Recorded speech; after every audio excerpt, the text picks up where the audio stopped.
আজকে আমাদের মালিকদের বিড়াল পোষতে, কুকুর পোষতে যে পরিমাণ টাকার প্রয়োজন হয়, আবার শ্রমিকের পরিবার চলতে, জীবন চলতে, সংসার চলতে সেই পরিমাণ টাকা আজকে আমরা বরাদ্দ দিচ্ছি না,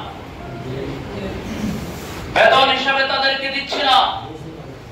তাদের যতটুকু প্রয়োজন ন্যূনতম সেটা দিতে আমরা অভ্যস্ত না আজকে আমাদের সমাজ। কিন্তু রব্বুল আলামিন আপনাদেরকে বাছাই করেছেন, আপনারা এই সমাজের সকল অকল্যাণকে ভেঙে চুরে চুরমার করে দিয়ে একটি ইনসাফপূর্ণ কল্যাণমুখী ইসলামী সমাজ, যেই সমাজ শ্রমিকদের শতবার অধিকার দিতে বাধ্য, এরকম একটি সমাজ বিনির্মাণের জন্য রব্বুল আলামিন আপনাদেরকে কুনতুম খায়রা উম্মাত বলে শ্রেষ্ঠ জাতি হিসাবে সমাধিত করেছেন। আপনারা কি চান না সেই শ্রেষ্ঠ রব্বুল আলামিনের কাছে একদিকে শ্রেষ্ঠ মানুষে নিজেকে পরিণত করবে, অপরদিকে এই সমাজের সকল অন্যায়, অপরাধ, দুর্নীতি চুরমার করে দিয়ে শ্রমিক, মালিক সকলের প্রাপ্য অধিকার প্রতিষ্ঠা করার আন্দোলনে আপনারা ভূমিকা পালন করবেন এবং সেটা প্রতিষ্ঠা করবেন? এটা কি আপনারা চান না? রব্বুল আলামিন আপনাদেরকে এই জন্যই মর্যাদা দিয়েছেন, এজন্যই বলেছেন কুনতুম খায়রা উম্মাত উখরিজাত লিন-নাস তা'মুরুনা বিল মা'রুফ ওয়া তানহাউনা আনিল মুনকার ওয়া তু'মিনুনা বিল্লাহ। তোমরা শ্রেষ্ঠ উম্মত হিসাবে, শ্রেষ্ঠ জাতি হিসাবে এই মানুষের কল্যাণ, সমাজের কল্যাণ করার জন্য তোমাদেরকে সৃষ্টি করা হয়েছে। সঠিক নির্দেশনা রব্বুল আলামিনের কাছে যেটা রয়েছে, সঠিক দায়িত্ব যেটা রয়েছে, এই দায়িত্বটা তোমরা পালন করবে। অন্যায় সমাজে যা রয়েছে, অন্যায়কে দুর্বৃত্ত করার জন্য তোমাদের শ্রম, শক্তি, মেধা এবং যোগ্যতা দিয়ে ভূমিকা পালন করবে। এটা রব্বুল আলামিনের পক্ষ থেকে আপনার আমার প্রতি দায়িত্ব। প্রিয় ভাইরা আমার, এই দায়িত্ব যারা পালন করবে, এই দায়িত্বে যারা ভূমিকা পালন করবে, এই লোকগুলোকে রব্বুল আলামিন দুনিয়াতেও কল্যাণ দিবেন, পরকালেও। ইসলাম বলেছে, ইসলাম শুধুমাত্র দুনিয়ার কল্যাণ, পরকালের কল্যাণের কথা বলে নাই।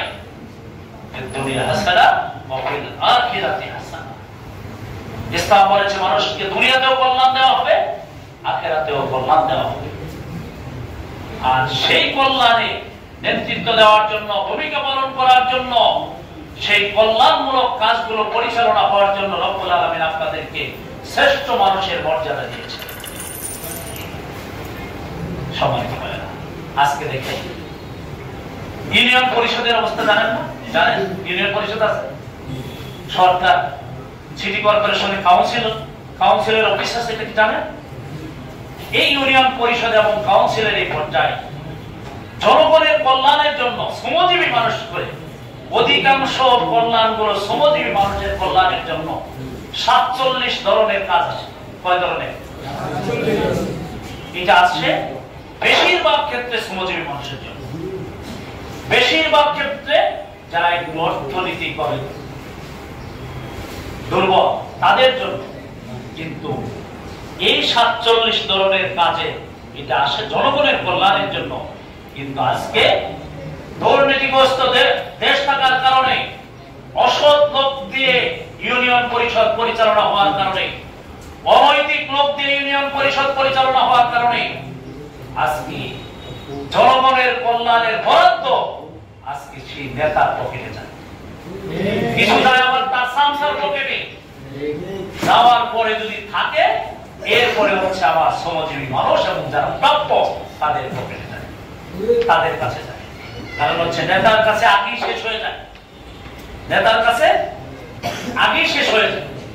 কিন্তু ওই জায়গাটায় যদি ইনসাফপূর্ণ মানুষ বসানো যায়, ওই জায়গায় যদি কল্যাণের দায়িত্ব নেওয়ার মতো ব্যক্তিকে বসানো যায়, যারা মানুষের অধিকার সম্পূর্ণভাবে বন্টন করে দেবে, নৈতিকতা সম্পূর্ণ মানুষ যদি ইউনিয়ন পরিষদের চেয়ারম্যান হয়, সিটি কর্পোরেশনের কমিশনার হয়, উপজেলার চেয়ারম্যান হয়, হয় তাহলে প্রকৃত পক্ষে যারা প্রাপ্ত তারাই তাদের অধিকার ফিরে পাবে।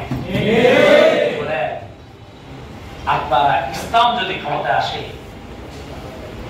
আপনারা এই যে অবস্থা, এই অবস্থা সম্পূর্ণ পরিবর্তন হবে এবং বিশেষ করে শ্রমজীবী মানুষ যারা অর্থনৈতিক ভাবে দুর্বল, তাদের ভাগ্যের সবচেয়ে বেশি পরিবর্তন হবে।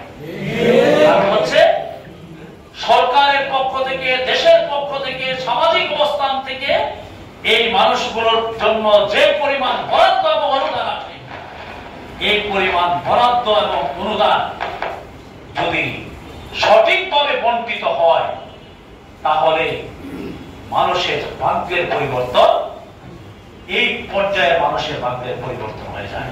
কিন্তু আজকে দুর্নীতি, অসৎ লোক দেশ পরিচালনা হওয়ার কারণে যেগুলো আসে, সেই দুর্নীতিগ্রস্ত অসৎ লোকগুলো সম্পদের কারী হয়।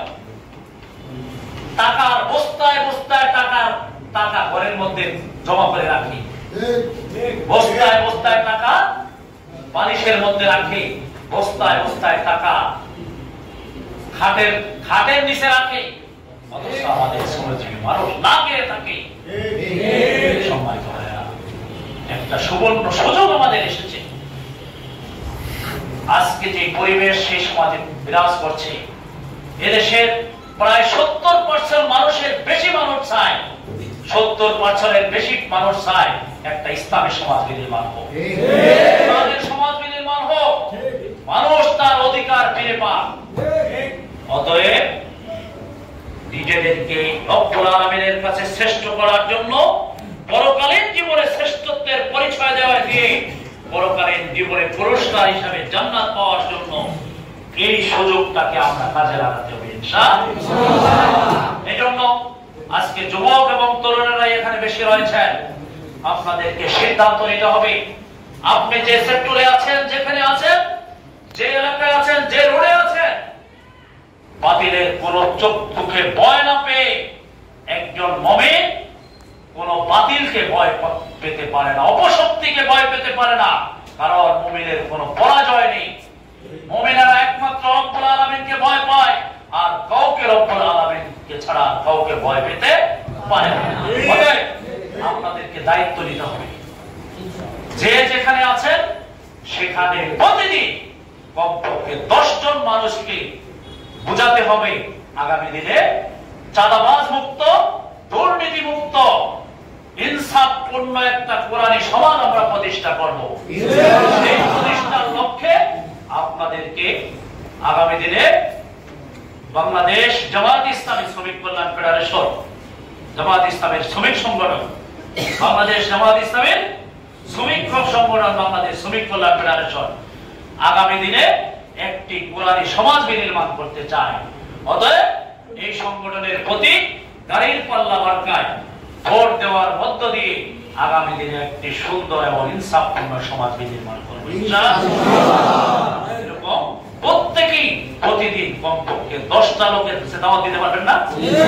আপনার যাওয়ার পথে, আসার পথে, অফিসে যাবেন, বন্ধুদের সাথে সাক্ষাৎ হবে, সেখানে গিয়ে বলবেন আমি চেষ্টা করি যেখানে দাঁড়াই, মাছ কিনতে দাঁড়াই অথবা হাঁটি অথবা কোনো জায়গায় কেনাকাটা করি, সব জায়গায় গিয়ে আগে পরিচয় দিয়ে আমি জামাত ইসলামী করি।